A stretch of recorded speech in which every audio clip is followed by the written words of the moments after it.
Iran और Israel की दुश्मनी अचानक शुरू नहीं हुई। ये एक लंबी, परतदार और रणनीतिक टकराव की कहानी है जो लगभग 45 साल से चल रही है। इस संघर्ष को समझने के लिए हमें 1979 से शुरुआत करनी होगी। 1979 में ईरान में इस्लामिक क्रांति हुई। इससे पहले ईरान पर शाह मोहम्मद रजा पहलवी का शासन था। उस समय ईरान और इजराइल के बीच गुप्त लेकिन मजबूत संबंध थे। दोनों देश अमेरिका के करीब थे और क्षेत्रीय सहयोग करते थे। लेकिन इस्लामिक क्रांति के बाद सत्ता में आए नेता आयतुल्लाह रूहुल्लाह खौमैनी ने पूरी विदेश नीति बदल दी।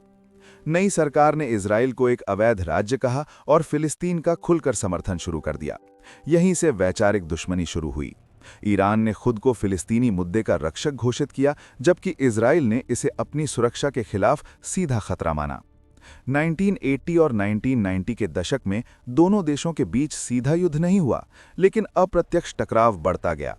ईरान ने लेबनान में हिजबुल्लाह जैसे संगठनों को समर्थन दिया। गाजा में हमास को भी राजनीतिक और कुछ स्तर पर समर्थन मिलने की बात कही जाती रही। इजराइल का मानना था कि ये संगठन उसके खिलाफ ईरान की प्रॉक्सी रणनीति का हिस्सा हैं। इजराइल की रणनीति स्पष्ट थी। वो नहीं चाहता था कि ईरान उसके आसपास के क्षेत्रों में अपना प्रभाव बढ़ाए। दूसरी ओर ईरान का कहना था कि वो क्षेत्रीय संतुलन बनाए रखने और फिलिस्तीनी लोगों के समर्थन के लिए ये नीति अपना रहा है। 2000 के बाद एक नया बड़ा मुद्दा सामने आया, ईरान का परमाणु कार्यक्रम। ईरान का कहना था कि उसका परमाणु कार्यक्रम ऊर्जा और वैज्ञानिक विकास के लिए है, लेकिन इजराइल और अमेरिका को संदेह था कि ईरान परमाणु हथियार बनाने की दिशा में बढ़ सकता है। इजराइल के लिए ये अस्तित्व का सवाल था। इजराइल एक छोटा देश है और उसकी सुरक्षा नीति पहले हमला करने की रणनीति पर आधारित रही है जब उसे बड़ा खतरा महसूस होता है। इजराइल पहले भी इराक और सीरिया के परमाणु ठिकानों पर हमला कर चुका है, इसलिए उसने बार बार कहा कि अगर ईरान परमाणु हथियार के करीब पहुंचा तो वो कार्रवाई करेगा। 2015 में एक महत्वपूर्ण समझौता हुआ जिसे ईरान परमाणु समझौता कहा गया। इसमें ईरान ने अपने परमाणु कार्यक्रम पर सीमाएं स्वीकार कीं और बदले में उस पर लगे प्रतिबंधों में राहत मिली।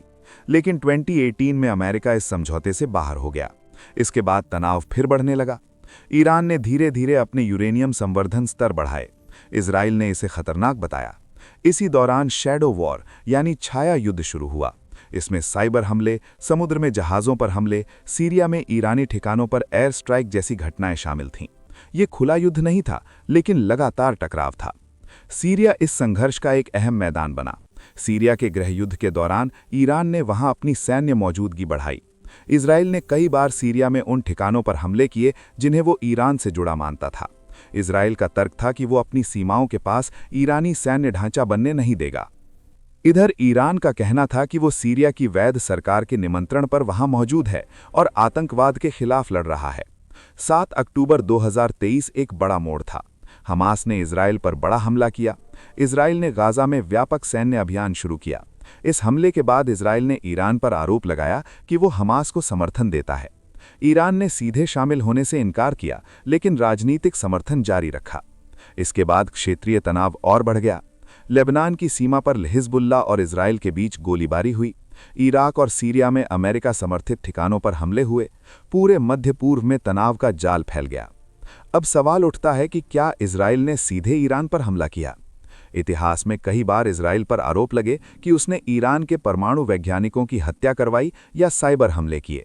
सबसे चर्चित साइबर हमला स्टक्सनेट था, जिसने ईरान की परमाणु सुविधाओं को नुकसान पहुंचाया। हालांकि आधिकारिक तौर पर हर घटना की जिम्मेदारी स्वीकार नहीं की गई। इजराइल की रणनीति डिले एंड डिस्टर्ब कही जा सकती है, यानी ईरान की परमाणु प्रगति को धीमा करना। दूसरी तरफ ईरान की रणनीति डिटरेंस यानी डर पैदा करना कि अगर उस पर हमला हुआ तो वो जवाब देगा। ईरान का आधिकारिक रुख ये रहा है कि वो फिलिस्तीनी लोगों के अधिकारों और क्षेत्रीय न्याय के लिए खड़ा है। वो खुद को पश्चिमी हस्तक्षेप के खिलाफ एक प्रतिरोध शक्ति के रूप में पेश करता है। उसके समर्थक कहते हैं कि वो कमजोर समुदायों की आवाज उठाता है, लेकिन आलोचक कहते हैं कि उसकी क्षेत्रीय नीतियां अस्थिरता बढ़ाती हैं। सच्चाई यह है कि इस संघर्ष में हर पक्ष अपने राष्ट्रीय हितों के अनुसार काम करता है। इजराइल अपनी सुरक्षा को सर्वोपरि मानता है, ईरान क्षेत्रीय प्रभाव और वैचारिक नेतृत्व को महत्वपूर्ण मानता है। कई बार स्थिति सीधे युद्ध के करीब पहुंची, लेकिन पूर्ण पैमाने का युद्ध टलता रहा। इसका कारण यह है कि दोनों जानते हैं कि सीधा युद्ध पूरे क्षेत्र को आग में झोंक सकता है। इसमें अमेरिका, लेबनान, सीरिया, खाड़ी देश और शायद बड़ी शक्तियां भी खिंच सकती हैं। अब महत्वपूर्ण प्रश्न, क्या ये विश्व युद्ध बन सकता है? विश्व युद्ध बनने के लिए जरूरी है कि कई बड़ी शक्तियां सीधे आमने सामने आ जाएं। अभी तक ऐसा नहीं हुआ है। अधिकतर टकराव सीमित और नियंत्रित रहे हैं, लेकिन जोखिम हमेशा बना रहता है, खासकर जब मिसाइल, ड्रोन और परमाणु कार्यक्रम जैसे मुद्दे शामिल हों। आम लोगों के लिए इसका मतलब है आर्थिक असर। तेल की कीमतें बढ़ती हैं, वैश्विक बाजार प्रभावित होते हैं, क्षेत्र में रहने वाले नागरिकों को असुरक्षा का सामना करना पड़ता है। ईरान खुद को एक ऐसे देश के रूप में पेश करता है जो फिलिस्तीन और क्षेत्रीय न्याय के लिए खड़ा है। उसकी नीतियां उसके समर्थकों की नज़र में प्रतिरोध की राजनीति हैं। वहीं इजरायल खुद को एक ऐसे देश के रूप में देखता है जो चारों तरफ दुश्मनों से घिरा है और अपनी सुरक्षा के लिए कठोर कदम उठाने को मजबूर है। ये संघर्ष काला सफेद नहीं है, इसमें इतिहास, धर्म, राजनीति, सुरक्षा और शक्ति संतुलन सब शामिल हैं। आज की स्थिति ये है कि दोनों देश सीधे पूर्ण युद्ध से बचते हुए भी एक दूसरे के खिलाफ स्ट्रैटेजिक कदम उठाते रहते हैं। कभी बयानबाजी तेज होती है, कभी सीमित मिलिट्री कार्रवाई होती है, फिर कुछ समय शांति जैसा माहौल दिखता है। इस पूरी कहानी को समझने के लिए एक बात याद रखनी जरूरी है, ये केवल दो देशों की लड़ाई नहीं, बल्कि क्षेत्रीय शक्ति संतुलन की जंग है। जब तक परमाणु कार्यक्रम, प्रॉक्सी समूहों का समर्थन और वैचारिक टकराव खत्म नहीं होते, तब तक ये तनाव पूरी तरह खत्म होना मुश्किल है। फिर भी कूटनीति के दरवाजे बंद नहीं हैं। इतिहास में कई बार दुश्मन देश बातचीत की मेज पर आए हैं।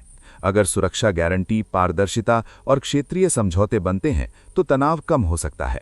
लेकिन फिलहाल मध्य पूर्व में शांति एक नाजुक संतुलन पर टिकी हुई है।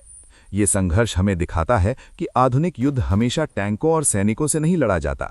कभी कभी ये साइबर हमलों, सुपूफिया अभियानों, इकोनॉमिक प्रतिबंधों और राजनीतिक संदेशों के जरिए लड़ा जाता है। ईरान इजराइल टकराव इसी नए युग की लड़ाई का उदाहरण है, जहां युद्ध घोषित नहीं होता लेकिन चलता रहता है। और जब तक दोनों पक्ष अपनी सुरक्षा और वैचारिक प्राथमिकताओं को सर्वोपरि रखते रहेंगे, तब तक ये कहानी खत्म नहीं होगी, सिर्फ रूप बदलती रहेगी।